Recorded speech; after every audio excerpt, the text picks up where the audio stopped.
cultural misappropriation, discrimination, and reality.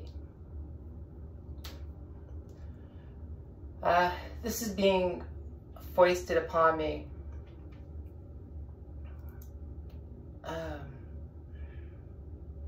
There's so much to say in regards to this. And a lot of it has to do with my hair, which is really bizarre. But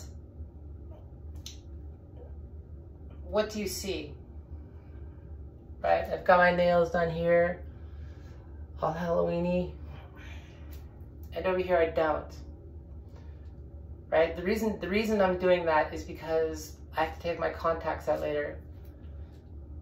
Do you have to define this? Right? Do you have to say that, look, you do not have your nails done on one side? You don't have to, because you just look and you know. You don't need any words to describe that. You just look and you know. Now, what about left and right? Sometimes when you're working with somebody, you say, it's to your left, or it's to my left, it's to my right, right? And they have to stop for a minute and think about it and process it, right? But the reason why they have to stop and think about it and process it is because there is no left or right, right? Left, right is a linguistic discrimination. Okay, and so this falls into the aspect of philology of language. So I'm going to have to ask you to put your thinking cap on for a moment and contemplate this. You know, if you really care, right, then you need to like engage your brain and contemplate this. Part of the reason why I have to do this, I don't want to do this, but part of the reason why I have to do this is because there's BS from the US that spills over into my country, into Canada, that we have to contend with, that we have to take on part of as cultural baggage of being your neighbor, right? We don't have a lot of the issues that you guys have over there. And that's just how it is.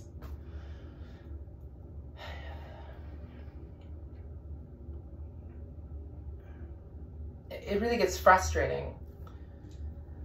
But I can't get angry because that is the point of this exercise. That is the point of this exercise, right? It's an aspect of discrimination. You know, you get angry, then you are racist. And I'm not.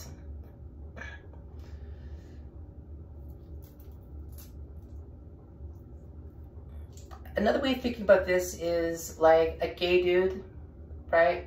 Who hates somebody like me, right? Because I'm a girl who transitioned. It's like this idea of like, oh, no. You don't get to escape. You don't get to escape the shame of being a homosexual. My girl, you don't get that, right? You're right down here with me. Well, you're wrong, right? I'm below. I'm down at the bottom of the barrel, right? You're not punching up. You're not punching sideways. You're punching down, right? And I can prove it to you because what gay dude is going to date me? What gay dude? What straight dude is going to date me? Right? What lesbian is going to date me? What straight girl is going to date me? What bisexual person is going to date me? What non-binary person is going to date me? And the list goes on and on and on and on and on like that. Why? Because I'm down at the bottom. Right? That is simply how it is. You know, did you ever hear of TERFs? Right? You know, and conversely, you know, whilst gay men would say something like, you don't get to escape. You don't get out of here with, you know, shameless. You know, you're right down here with us. Okay. Let's have a relationship. Hell no. I'm not dating you. Why would I date a woman?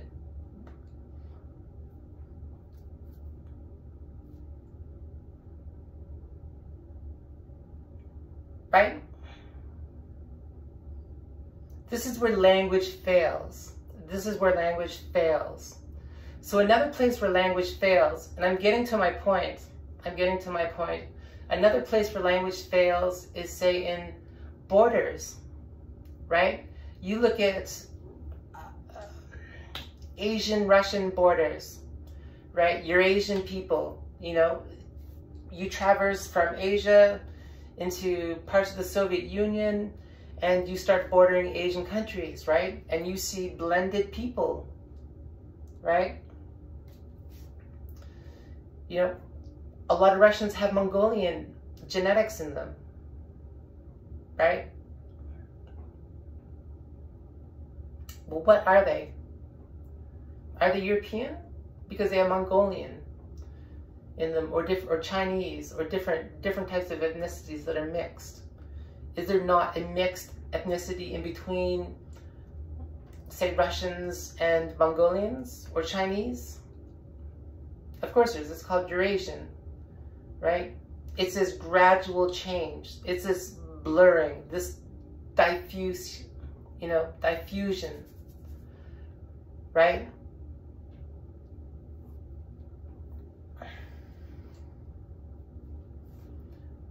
So I get the idea that there is cultural misappropriation, right? And someone might come after me for wearing braids, right? Someone might come after me for wearing braids and say, no, you don't get to escape the shame of being a gay dude, right? But I'd never date you because you look like a chick. You act like a chick. You talk like a chick, right? You make love like a chick. It's like having a girl in the bedroom. I don't want anything to do with that. But you don't get to escape the shame.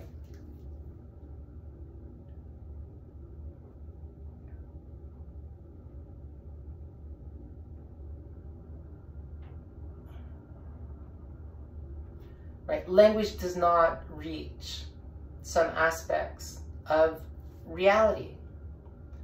Right? And the reality is, right? The reality is that if you want to escape discrimination, you have to not be discriminatory. Right? The reality is that if you say that one thing is stagnant, this culture never changes, this belongs to this culture, you know, not only if you did some research into it, you'd be sadly mistaken. You'd be sadly mistaken. Right? You'd also find out that it's not specific to that culture, and it will never stay with that culture. There is no culture. There are no people. You know, there is nothing, absolutely nothing in this world that is not changing. The only thing that could change in relation to change is if things stop changing.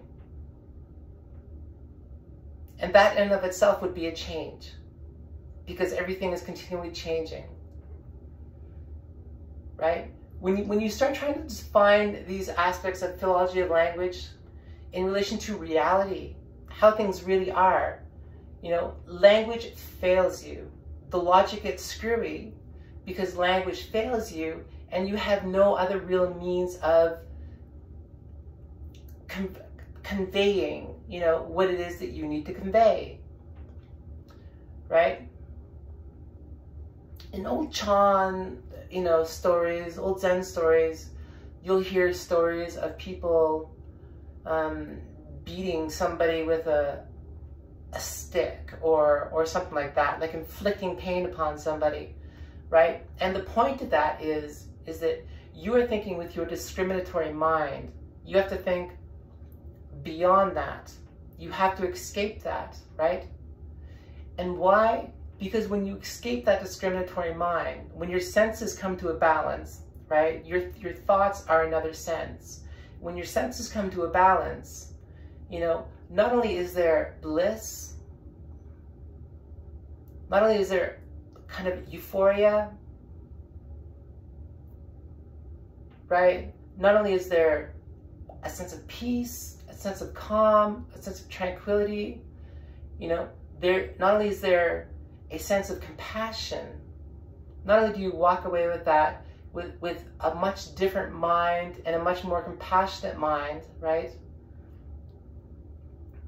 You also walk away with some wisdom, like the idea of philology of language, how language does not adequately describe the reality of something, right?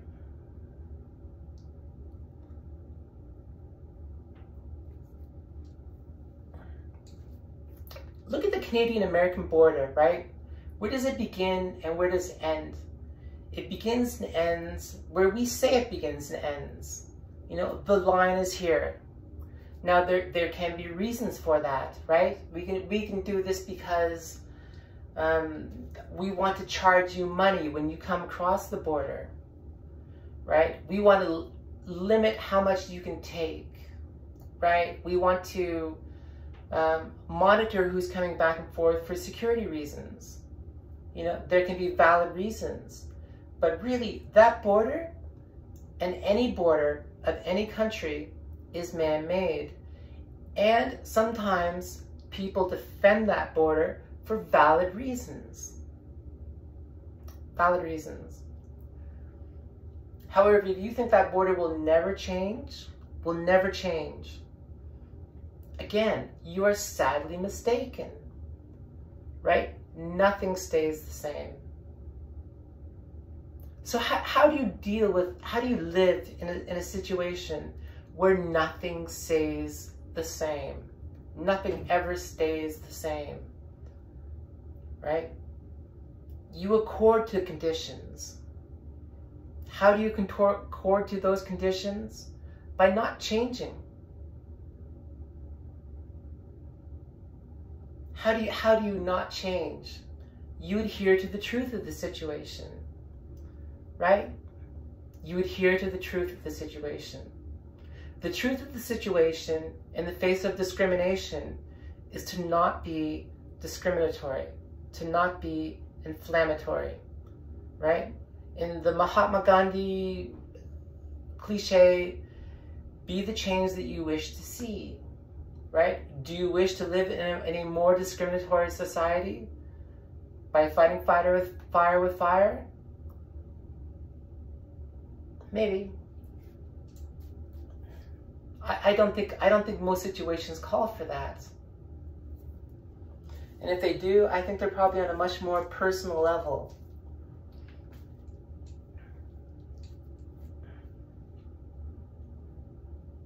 You know, on one hand, understanding this aspect of philology of language, right? This discriminatory form of thought.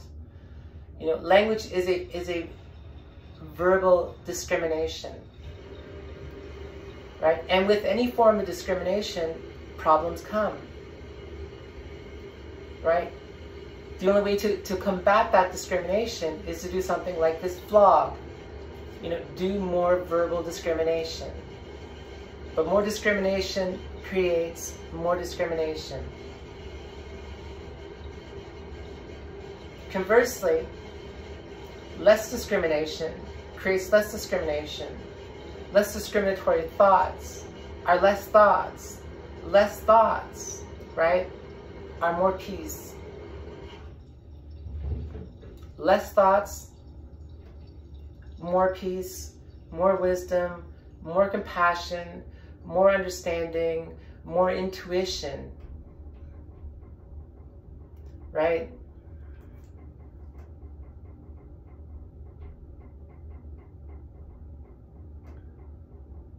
You don't have to be a Buddhist to get that.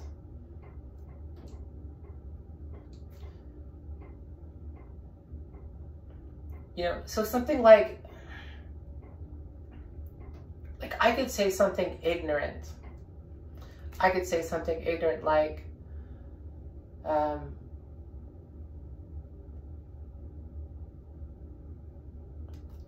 turntables don't belong in rap music. You know, the classic idea of the DJ with like the 2-3 rapper dudes out front, right? Turntable is a Western invention, right? Turntable comes from the monograph and the phonograph, right? These are Western inventions. Hence, that is a cultural appropriation, and then you use this to create racist music.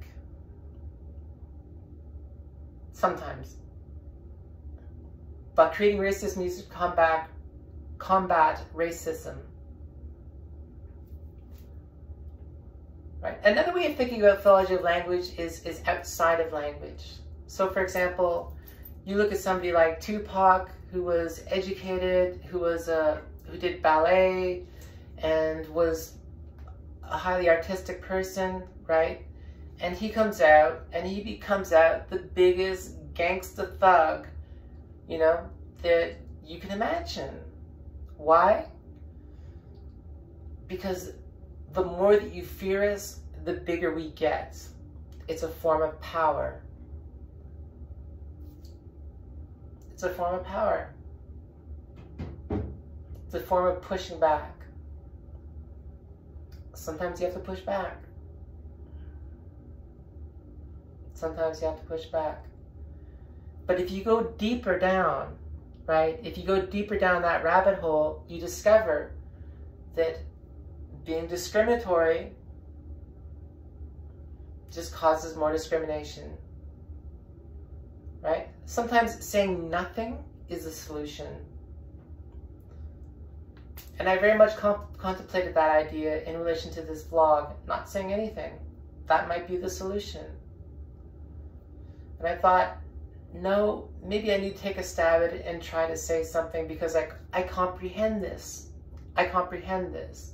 If I comprehend it, I can share it with somebody else, you know, maybe they'll dig it.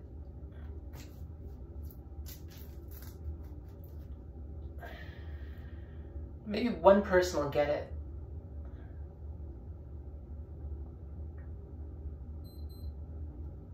Instead of coming for me for my hair, because I wear braids in it sometimes, or because my hair is like curly sometimes not, you know. And if you want to know why, weather. I style it to give it a shape so it's not just like a mess, a frizzy, crazy mess, right? But largely in the wintertime, it's like kind of flat. In the summertime, it's like kind of big and curly. It largely depends upon the weather and how much heat there is.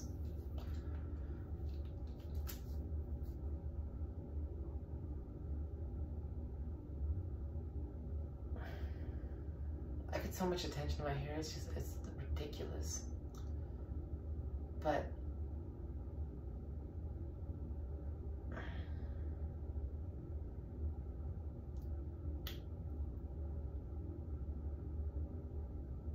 in Buddhism, they talk about utopia sometimes. Some Buddhists hate the idea of utopia. Utopia sometimes is an aspect of Pure Land Buddhism. So in Pure Land Buddhism, which was simulated into Buddhism via, oh, what was that guy's name? I can't remember now. Ziyi.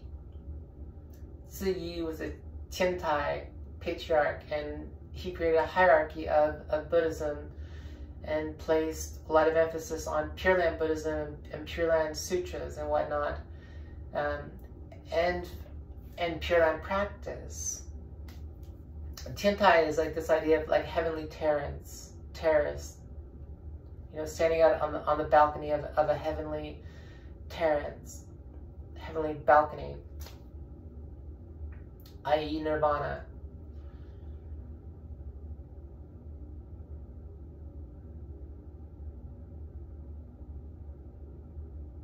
It's, you know, it is, sometimes it's called the Pure Land of ultimate bliss. Amitabha's Pure Land of ultimate bliss. It's very utopian. It's very romantic. It's a very beautiful type of religion a lot of the time.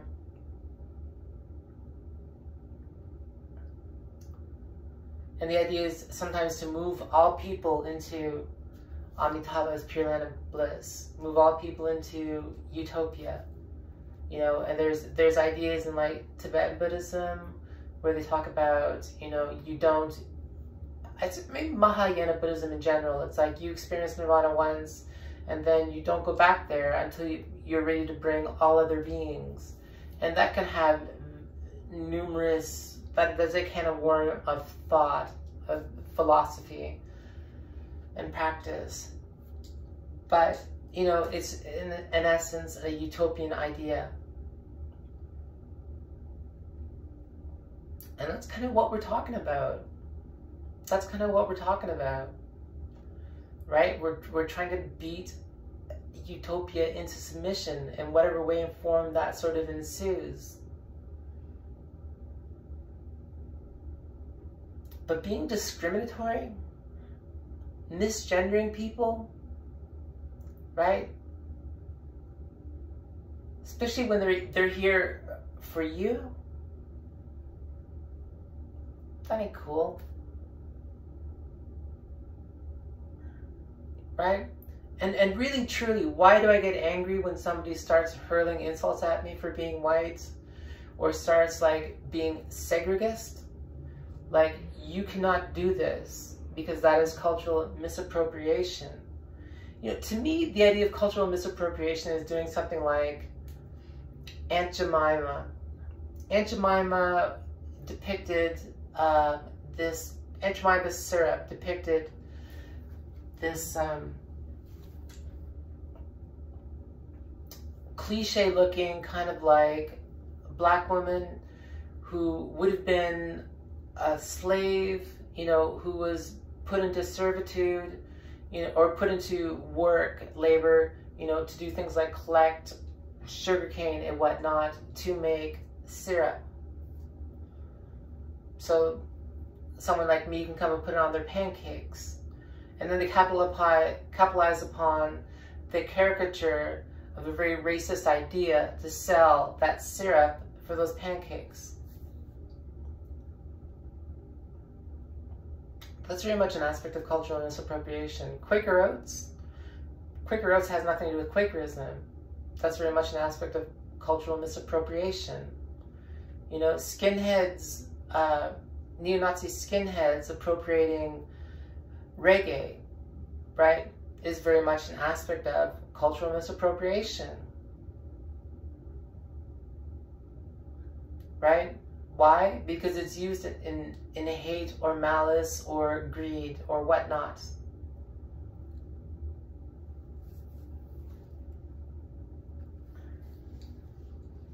I could go on and on and on about this all day long. You could look at the idea of race. You know, on one hand, the word race does not adequately describe the human race. Associating the word race to the word human doesn't make any sense, because what is there to race for? Between races, what is there to race for? Right? And yet, someone like me can sit here and say that, and someone like me can be guilty of being discriminatory at times. Why this? Right? This is greedy. You know, this gets angry. This gets moody. This does not think clearly. This just wants. This wants and wants and wants and gives nothing back a lot of the time. Except maybe, you know, it's like, what is the difference between a human being and a toilet? A toilet takes shit away. Human beings create it.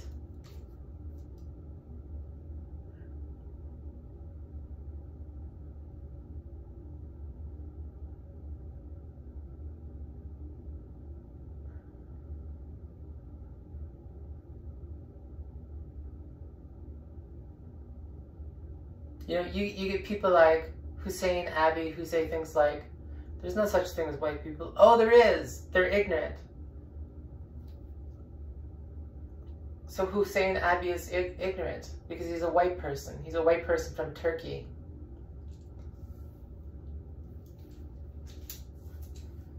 A white person from Turkey who feels that like everything American is wrong. You know, and an Islamic state or an Islamic country is right.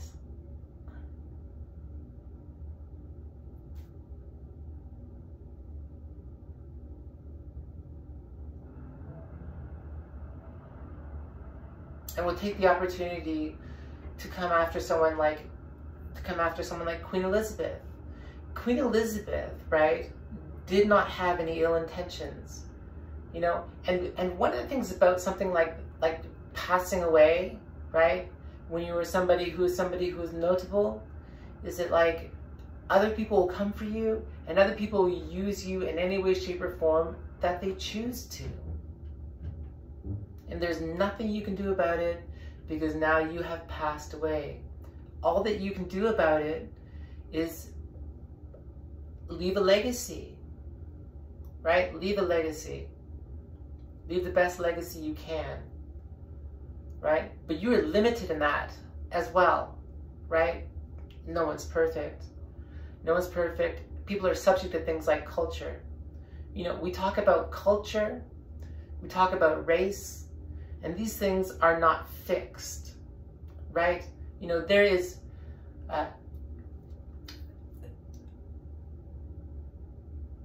this idea, and you can correct me if I'm wrong, of Homo sapien.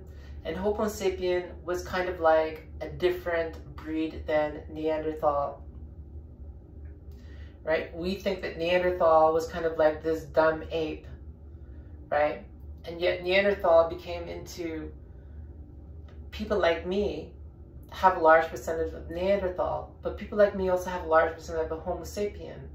But then you look at somebody else who maybe is black, and they may have a larger amount of Homo sapien versus Neanderthal, yet they have an aspect of, they have a percentage of Neanderthal, right? Because all races nowadays are mixed, right? But even the word race does not adequately describe, you know, humanity. Because again, what is there to race for?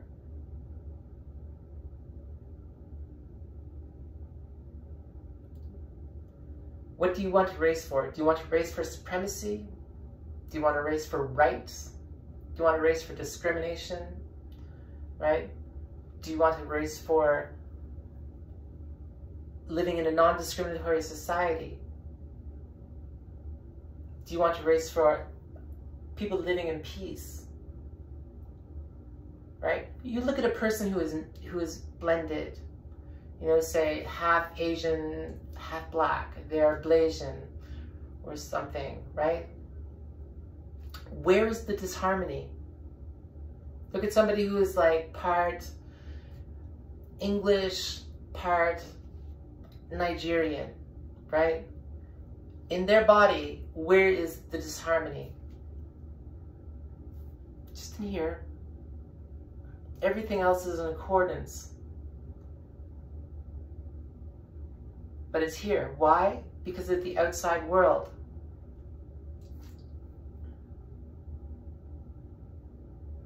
You know, and if you really want to get down to the nitty-gritty of it, right? We're all blended people. We are all blended people. You know, you have people of all sorts out there walking around, you know, with last names like Cohen, right? With numerous various types of skull shapes, and the idea of craniology.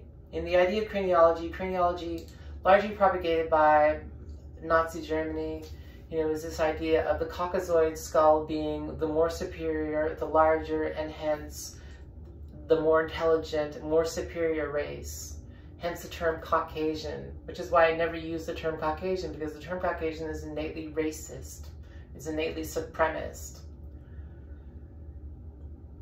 I say European, right? And European does not specifically mean somebody with a Caucasoid skull. It does not necessarily mean somebody who's white,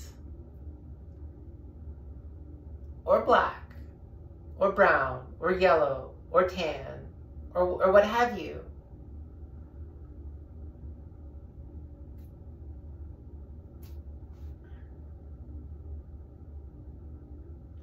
Right? But to make our way through the world, right, we have to discriminate.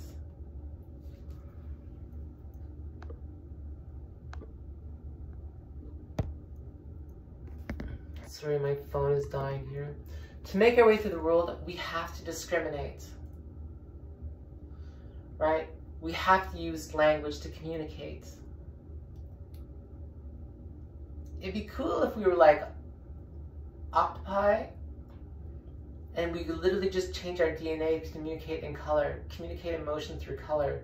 That would be rad. I'd be up for genetic modification to be able to do that. But it is really, really frustrating. It is really, really frustrating, right? To be somebody flawed, who makes mistakes, and yet tries to do the right thing, and just has the rest of the world come and negate it.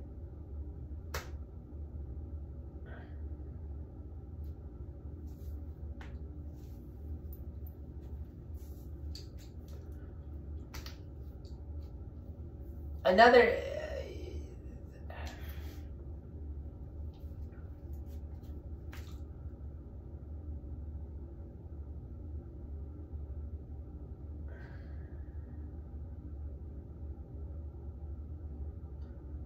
my advice, if you don't want to suffer discrimination for whatever reason, race, color, culture, gender,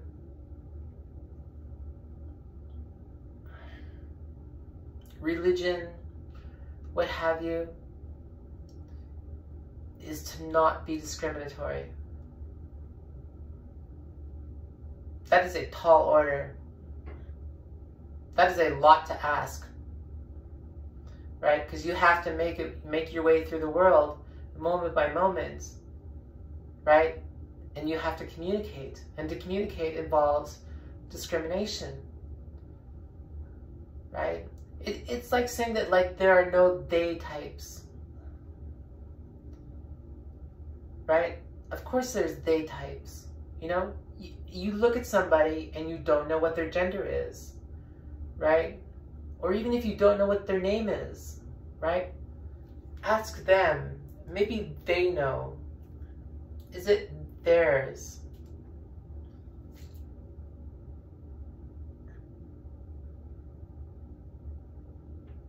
And then maybe you, after you learn their birth gender, you're kind of like, oh, okay, you're actually a girl.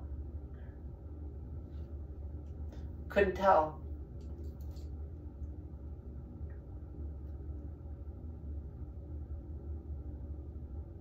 Oh, which is it? Now you're forced to err on the side of, you know, what is the intelligent thing to do? Maybe the intelligent thing to do is allow the person to identify how they identify, because they're the people who have to make their way through the world. They have to make the way through the world as best as possible, you know, that makes them happy. You know, in terms of segregation, saying that like, you know, I cannot wear braids, I cannot have curly hair or straight hair. Maybe having straight hair is like trying to be Asian, and having curly hair is like trying to have black hair. You know, so what type of hair is it that I'm allowed to have? Maybe if I have curly hair and straight hair or wavy hair, then that means that other people are not allowed to.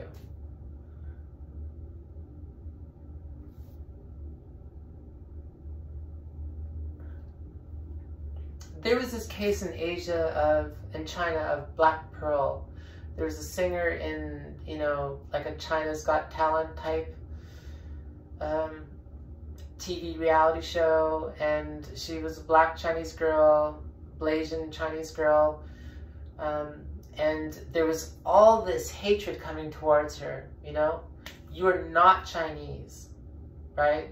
You know, okay, but she's half Chinese, right? Okay, but you are not Chinese, you're not black, you are something else.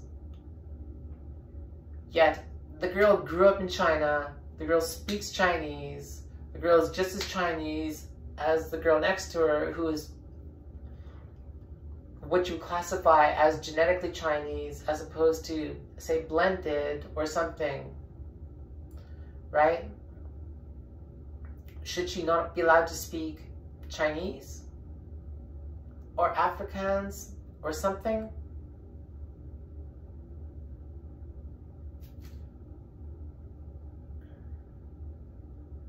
Clearly she's Chinese.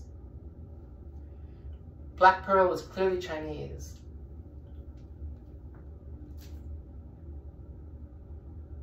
Her father was African, her mother was Chinese. She grew up in China. Now what if she decided to identify as being black? She decided to identify as being African. Is that not her choice? Maybe that's what works for her. Right? Maybe if you are a blended white Asian person in Canada, right? You know, and you want to have some relation to your heritage, right? Then you need to identify maybe as Chinese because that works for you. In the wake of being in a largely homogenous population of European peoples, French, English peoples.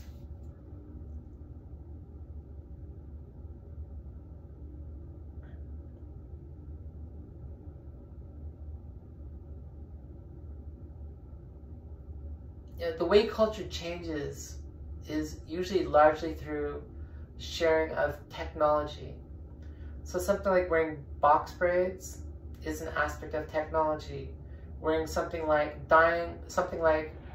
a black woman dyeing her hair blonde is an aspect of technology. Technology and sociology go hand in hand. They're basically the exact same thing a lot of the time.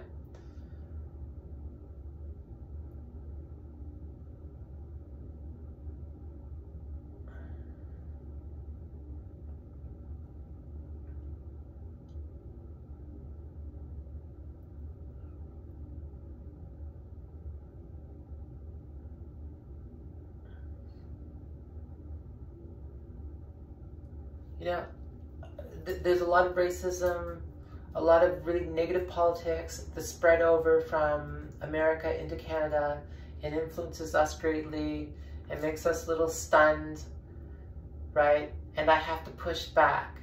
So I had to do this vlog. I had to discriminate.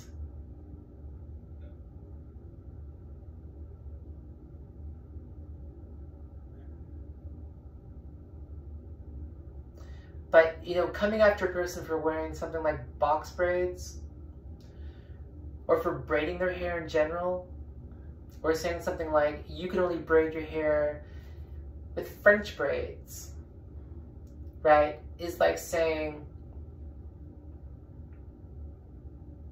I affirm segregation.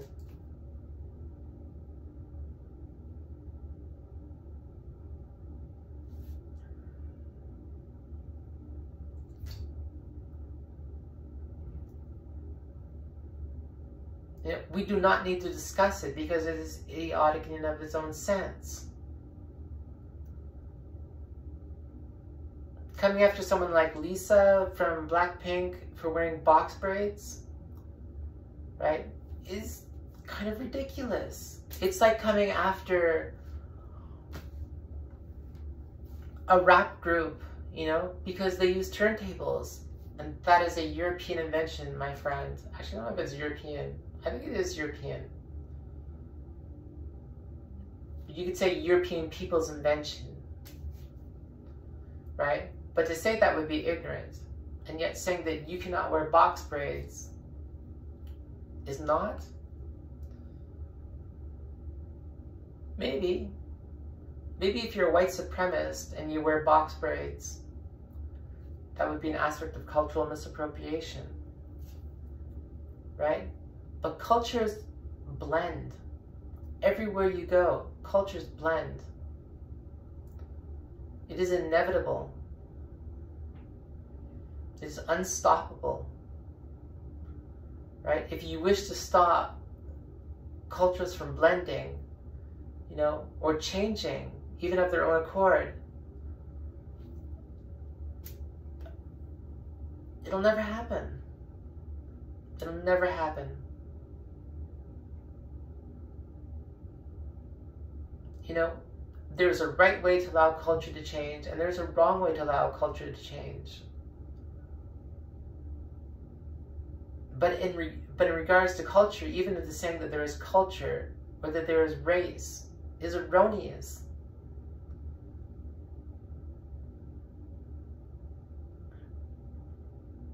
And yet not.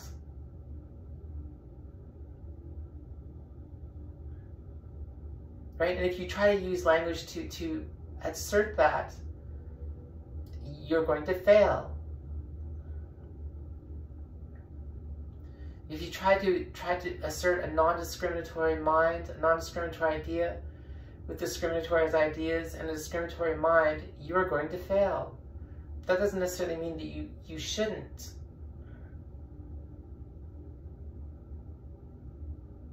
And sometimes it does mean that you shouldn't. And just because you understand something like this does not necessarily abstract you from being racist at times. Because you had a bad day and you're subject to this.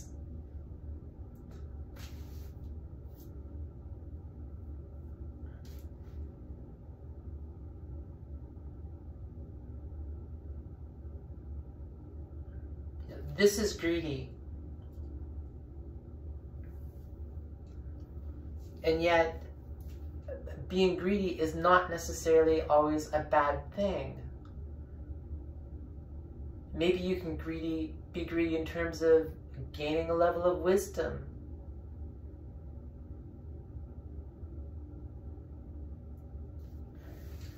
People come for me for wanting this channel to grow, right? And they look at you like saying like, oh, you're just going for popularity. Maybe I just want to convey a message. Maybe I just think that I have something that I have to share that's of value. And that is a form of greed.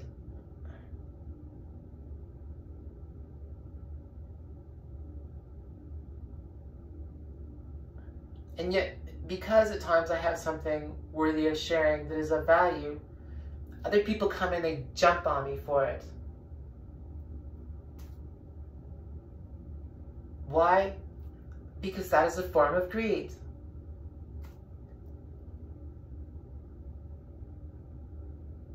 Why? This. And even though I comprehend that, you know, why am I like that at times? Greed.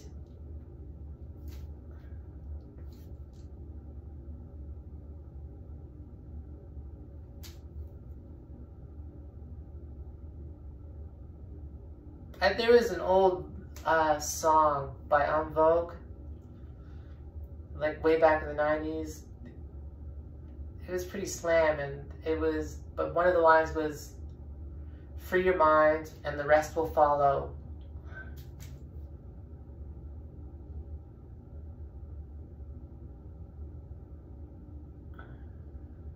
But the question is, free your mind of what? Maybe you don't need to figure that out. Maybe you just need to free your mind.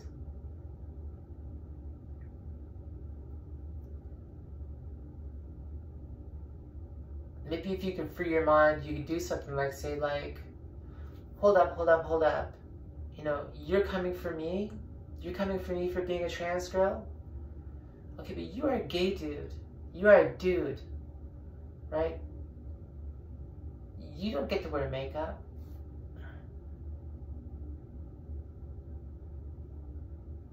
You don't get to wear women's clothes. You know, or, okay, you're a gay dude, you're wearing makeup, You're wearing women's clothes? Well, you're down here with me. You're down here at the bottom. You're down here and you're one of the most discriminated upon. Thus, you're a woman.